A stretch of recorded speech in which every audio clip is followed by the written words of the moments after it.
For Iran, you earlier said that the overture that the U.S. is extending to Iran does have a time limit. Yes. What else can we expect from the U.S. on Iran? Well, as you know, our president came to office with a very clear preference for talking with people and not prejudging what might come from those talks. You know, Winston Churchill famously said, it's always better to jaw, meaning talk, than war. Right. And of course, that is our view. And the president and I made it clear that we would be willing to have direct talks with Iran. And we had hoped that we would get a response that was positive, that would help to create the circumstances for that kind of dialogue. Well, their election happened. And I don't think there's any doubt that irregularities occurred. And then when people tried to peacefully protest, they were brutally oppressed. There's a great debate going on inside of Iran. We saw it just this past week with some of the leading clerics and former presidents even speaking out. So we have said that the door is open to what we would like to see as a one-on-one engagement with Iran, but they are so preoccupied right now. And at the same time, the nuclear clock is ticking. We know that they are continuing to pursue their nuclear program.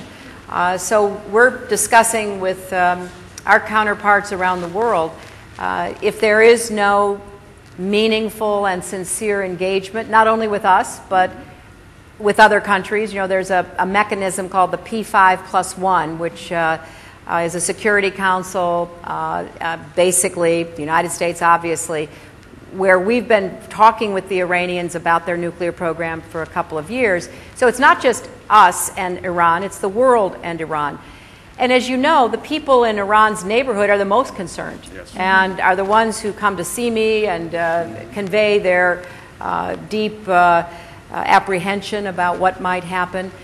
So we will still hold the door open, but we also have made it clear that we'll take actions, as I've said, you know, time and time again, crippling actions, working to upgrade the defense of our partners in the region.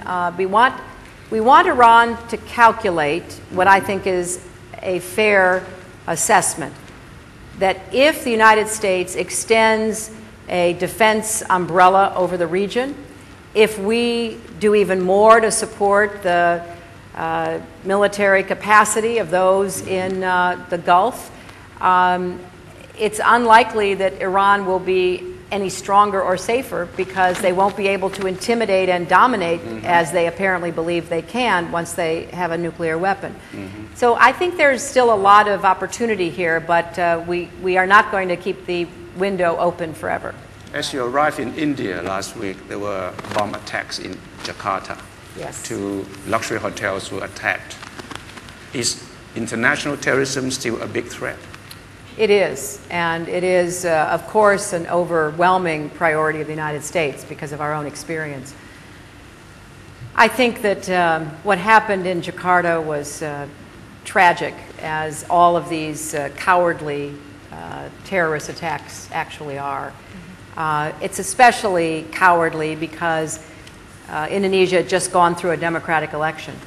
Now, 10 years of democracy solidifying in Indonesia, a real exciting dynamism that you can feel in the country. And when I visited there a few months ago, I was very impressed with what I see Indonesia doing. And clearly, the terrorists, they don't want to compete in the political environment. They don't want to take the results of that kind of competition and you know, actually try to compete in the marketplace of ideas.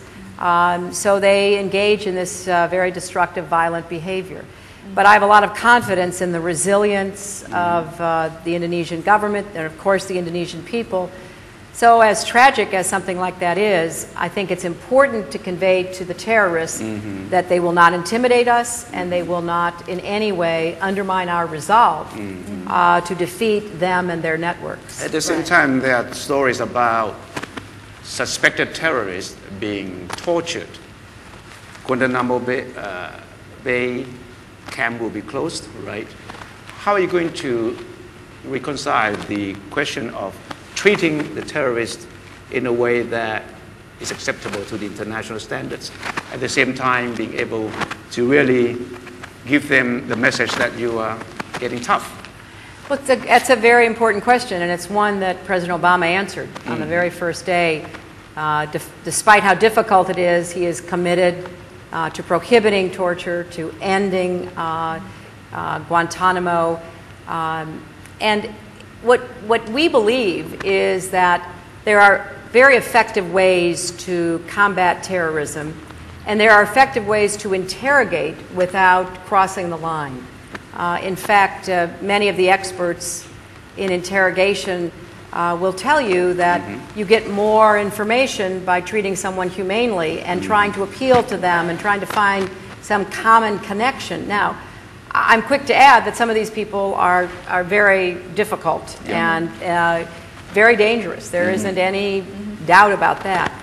But I think we're in a real contest in some parts of the world for, as we say, the hearts and minds. You know, what we want, and we're seeing some evidence of that, what we want is for, you know, the family member or the neighbor of the terrorist to say, I don't believe in that, so I know that my cousin or my brother or my schoolmate has signed on with this terrorist group, and I'm going to tell somebody, or I've learned that they're making bombs, you know, down the road where I live.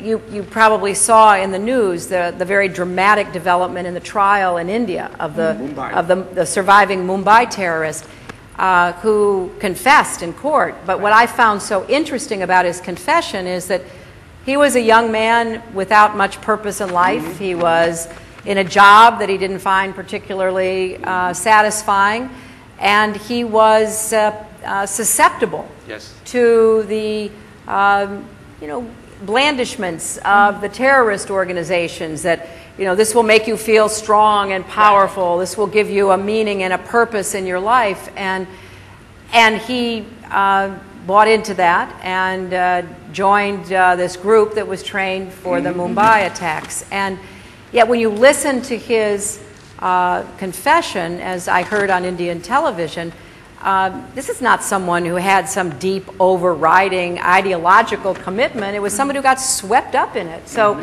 we want to convey to families and communities across the world, there's a better way. Now, we have to put some meat on the bones of that statement. We have to make sure people do get a good education. We have to make sure that people do have jobs. I mean, those are all part of what we see as a more positive alternative than to what the terrorists are selling.